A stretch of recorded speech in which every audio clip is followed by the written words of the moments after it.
So let's get into these T Mac comments. This was a conversation that they had on First Take about ring culture. Tracy McGrady was in hot water because a lot of people on Twitter were saying, "Are you saying in this statement that you're saying right now that you're better than Kobe Bean Bryant? Are you saying that? What are you kind of saying in those comments that you made on First Take?" And I totally understand the comments he made on First Take. So let's, without further ado, go to the video here, and I will react to T Mac's comments about Kobe Bean Bryant. Kobe Bean Bryant to me is a reason why I love the sport of basketball, why I follow it so closely, why I follow each and every move and step when it comes to the game of basketball. Is because Kobe Bryant was so intentional with being diabolical about the game. He was intentional about being diabolical.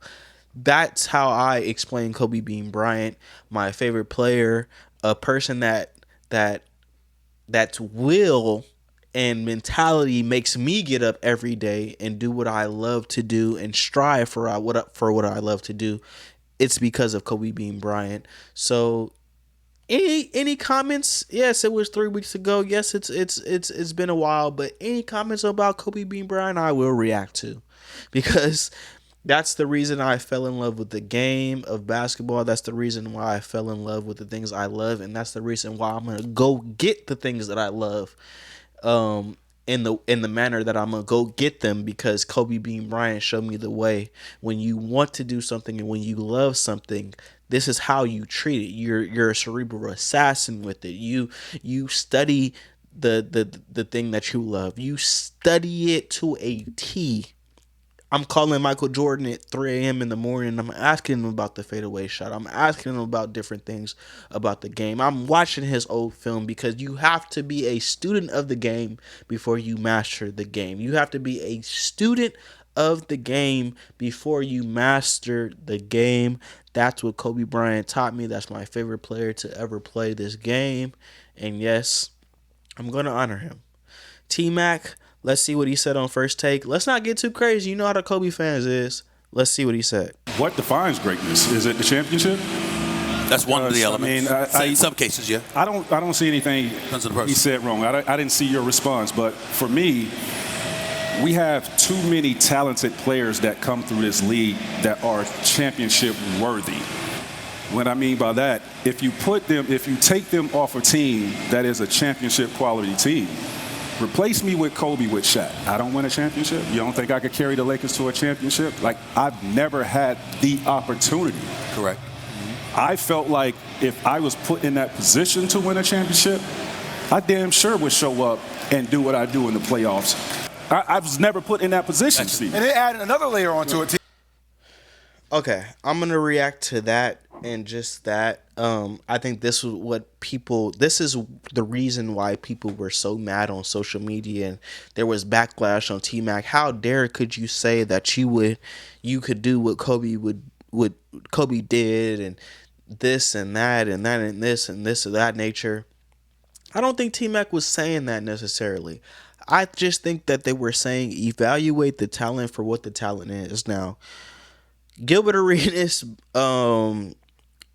Jay Williams, Tracy McGrady, some of the comments were saying, wow, you got people with 0 rings on this panel talking about ring culture. That's crazy. You need somebody else on there. I'm not going to go that far. I think I don't think you have to win a ring to understand the list that you're on when you're one of the greatest players of all time. But to rank some of the greatest players of all time, yes, some of the greatest players of all time does not have rings. Some of the greatest players of all time we've seen play this game and not win championships, or not win multiple championships, or not win the 6 that we saw Michael Jordan win, the 7 that we saw Robert Horry win, being a role player, an intricate piece to some of the championship teams that we've seen, but not that main guy that we're talking about. Robert Horry hit big shots. His name was Big Shot Bob, but he wasn't the main ingredient in some of these championship teams. So he has 7. how are we counting Robert Horry 7 if we're talking about rings and conversations? And Kobe and T Mac in 2003.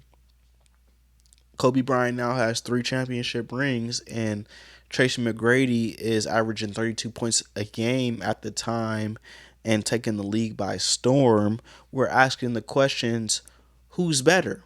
Now, as a Kobe Bryant fan, I have to tell you, other Kobe fans on Twitter that kind of don't know the history of it, back off a little bit. In 2003, there was a discussion of who was better between T Mac and Kobe Bryant. I'm just here as somebody who loves the history of the game and has to study it. T Mac was that guy. Kobe Bryant had 3 rings, but yes, he did play with Shaq, the most dominant force in the game. Shaq has 3 Finals MVPs, and yes, I'm a Kobe fan, but I'm also a journalist, and I love the history of the game. In order to understand this game in its entirety, you have to go back and look at the history. You have to go back to the 80s and see when the NBA was on tape delay and Magic Johnson and Larry Bird saves the NBA from being on tape delay. You have to look at those kind of things in order to really, really, really understand this game in its totality. And I love the history of the game. Thinking about the history of the NBA and what it's been and what it is now in 2025, why people can sign 50, 60, 70 million dollar contracts right now for a year is because it was built on the backs of those that came before us. It was built on the backs of those Kareem Abdul-Jabbars. It was built on the backs of those Magic Johnsons and Larry Birds and Julius Irvings and Moses Malones and those who won back then, those who shined back then. The NBA was built on that. So you have to understand that when you're talking about the NBA. And back to this Kobe T-Mac point, I'm not going to just say anything because I'm a Kobe fan. I'm going to tell y'all the real.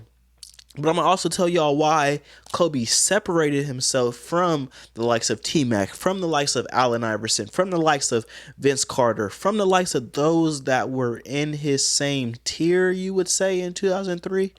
Even if it was wrong, you could say, but they were in that tier, and those discussions were happening in 2003, and that's all T-Mac is saying. T-Mac, I don't know if you would have won 3 rings, but you would have won a ring with Shaq, 1,000%. I don't want to go back into your playoff numbers and talk about and discuss some of the times where you didn't show up because you had a different team and you didn't have Shaq. Shaq was the most dominant force in the NBA. You had to sign an extra center on the vet minimum just to have somebody to foul Shaq during those 3-peats. So I understand the gravity of the situation when we're talking about Shaquille O'Neal in 2000, 2001, and 2002. I remember talking to one of my old managers who managed me, and he had season tickets to the Sacramento Kings in 2001 and 2002, around those times where the Lakers were very dominant. And what he said he remembered about Shaq, because I specifically asked him, what do you remember about Shaq in those times? He said, just the brute force and dominant. How big he was. Like, how big and dominant Shaq was around that time. Need I say more about it? But I mean, Shaq was Shaq. So yes, you do have the young 21, 22, 23-year-old Kobe Bean Bryant and a cerebral assassin who's going to get better at the game. At that time, yes, you do have him on your team, and that's why you were so dominant. That's why you were able to win 3 championships in a row. That's why when you look at the numbers, they're comparable, especially between Kobe and Shaq, especially in those Western Conference finals. There was a Western Conference finals against the Spurs where I know Kobe Bean Bryant averaged over 30 points a game, dominated that series. There was a Sacramento Kings game where he scored 48 points and had 16 rebounds. There were moments and times, Indiana Pacers, when Shaq fouled out of the game and Kobe Bryant had to will the Los Angeles Lakers to a victory and close that game in the fourth quarter in overtime when Shaq had fouled out. These are the moments that have made Kobe Bryant my favorite player, so of course I know them. Of course I know the crossover and the lob to Shaquille O'Neal in the 2000 Game 7 Portland Trailblazers versus Los Angeles Lakers playoff series where the Lakers were down that game, and Phil Jackson said, "I don't know if y'all are ready yet." That's what he said in the huddle, and then Kobe Bryant and Shaquille O'Neal and Brian Shaw and some of the vets on that team had to rally to win that specific game for the Los Angeles Lakers and go on to win that 2000 NBA champion. I don't know if T-Mac is doing all of what Kobe did back then. If he's fitting in the same exact way. But what do I know? T-Mac is winning a championship with the prime Shaquille O'Neal. That's how skilled T-Mac was in this game. 3-level scorer who could do anything. Grant Hill, he came into the league in the 90s, and I believe it was Detroit that drafted him. Grant Hill was him. Grant Hill was him. We're talking about Orlando Magic days, and Grant Hill was injured. Grant Hill is one of the biggest what ifs in the NBA. Would he be an all-time great if it wasn't for injuries? This is the kind of things that we ask about Grant Hill in this day and age in 2025. This is the kind of things that we were asking, and my dad, who is an educator on the game for me, high school goes to college coach, and this is the reason I'm talking about, the reasons and the foundations I love the game. Talking to that man. If I'm going to talk about basketball, I'm going to talk about basketball the right way. So my dad is going to educate me about Grant Hill and how good Grant Hill. You better research Grant Hill and see how good he was. How he was dunking on folks. The crossover was there. Everything was there, a part of his game. Would he be an all-time great if he wasn't injured? Well, he played with Tracy McGrady in those Orlando days. He was injured. So T-Mac had to take a lot of the mantle from those Orlando Magic teams. I remember 4 or 5 years ago, there was a trade rumor of what could have been for Tracy McGrady and the Orlando Magic around that time. Tim Duncan, maybe. There was potentially a way where the Orlando Magic could have acquired Tim Duncan at the time. I remember Tracy McGrady salivating on NBA Jump about the possibility even of somebody like Tim Duncan coming to play for him. So we can't always take championships into account. But yes, Kobe Bryant was him. But in 2002, there was an argument about that. There was a fight and discussion about who's better between the two, Kobe Bryant or Tracy McGrady. And in a second, I will tell y'all why after 2010, there's really no discussion. After Kobe Bryant hit another level in his career, there's really no discussion. But I'm here to tell the Kobe fans and some of the people on Twitter and social media right now that were attacking T-Mac, what he was saying was right. He would win a championship with Shaq too. So you can't judge his career just based off him not winning. We're talking about one of the biggest talents ever. So why just judge people off the championships they have? And I don't think the knowledgeable fan is really doing that. I don't think the media is really doing that, but they may hold championships at a higher level than people that just had individual stats and not have a championship.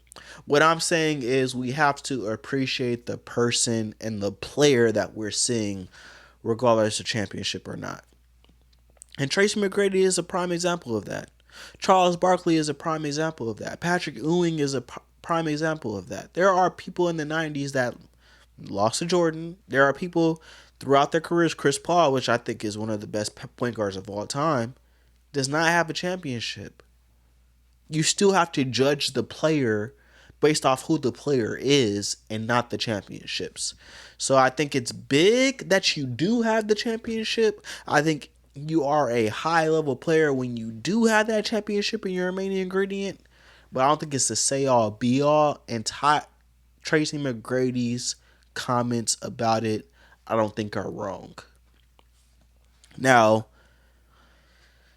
let me tell you where some of these certain people can't say Kobe Bean Bryant's name in a sense when it comes to them in their careers.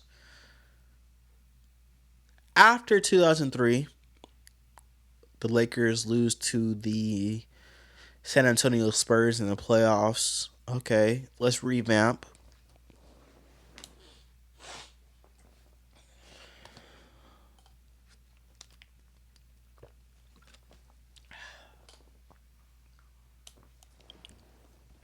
Let's revamp. We're going to bring in Karl Malone. We're going to bring in Gary Payton for the 2004 Los Angeles Lakers season that was very, very star-studded. We've seen Kobe Bryant and Karl Malone get into different reasons for different reasons. I don't want to get into that right now, but that Los Angeles Lakers team did reach the NBA Finals. They went against the Detroit Pistons that year. Chauncey Billups, Rip Hamilton and the crew, Rasheed Wallace, Ben Wallace, Larry Brown as their coach, and lose to them. So now there's no more Shaq on the team. Gilbert Arenas alluded to what they were saying in the All-Star game and during All-Star chatter and practices and things of that nature, what they were saying to Kobe Bryant and what Tracy McGrady and Kobe Bryant were saying to each other, who were two of the top shooting guards in the league at that time. Can you really talk to me is what T-Mac is saying. You had Shaq on your team, man. He was getting doubled. You was second option. Can you really do what I was doing, averaging 32 points a game, when I didn't have nobody on my team? Doc Rivers won Coach of the Year for the Orlando Magic, and they went 500, I believe. Can you really do what I do on a consistent basis when the scouting report says my name, Tracy McGrady, over anybody's? Your scouting report says Shaquille O'Neal, even though you're Kobe Bryant and you're killing, and you guys just won 3 championships. Can you do what I do? And ladies and gentlemen, this is where I hold Kobe in the highest esteem, because he could have been satisfied with 3 championships. He could have been satisfied with his legendary status in the NBA at that time. He could have been satisfied, but he wasn't. 2005 season, you see the Lakers miss the playoffs. I believe they won 32 or 34 games that year. Dale Harris was the coach. There was a lot of friction between Kobe Bryant and Phil Jackson in the 3 championship run, and then Shaq leaving. Phil Jackson had called him selfish. There was a lot of growth and maturation that Kobe Bryant had to do in order to be the cerebral assassin that he was back then. Kind of reminds me of Mr. Morale and the Big Steppers. We see Kendrick Lamar annihilate Drake in a rap battle in 2024, but he had to do the work first. He had to do the work first and be solo and do what he needed to do in order to get to that point where he could annihilate Drake. I don't think he needed Mr. Morale and Big Steppers to annihilate Drake, but tell me that maturation process of what Kendrick Lamar does, you can't tell me that didn't help with who he is right now. And you can't tell me those growing pains of what Kobe Bryant was in '05 didn't make him have a conversation with Phil to come back in '06. He saw it. He saw his own own his own his own selfishness. He saw his own selfishness. He saw his own willingness to not listen to really what Phil was saying at times. He saw all of that and had to make a phone call and a decision to go meet Phil Jackson again and have him come back as his head coach. Ladies and gentlemen, '06, Kobe Bryant hit another stride. Kobe Bryant was full-fledged in his prime, but full-fledged Mamba, full-fledged swore, full-fledged on the prowl for his prey. 35 points a game, 5-5. Should have won MVP, but Steve Nash has one of those MVPs at his house right now.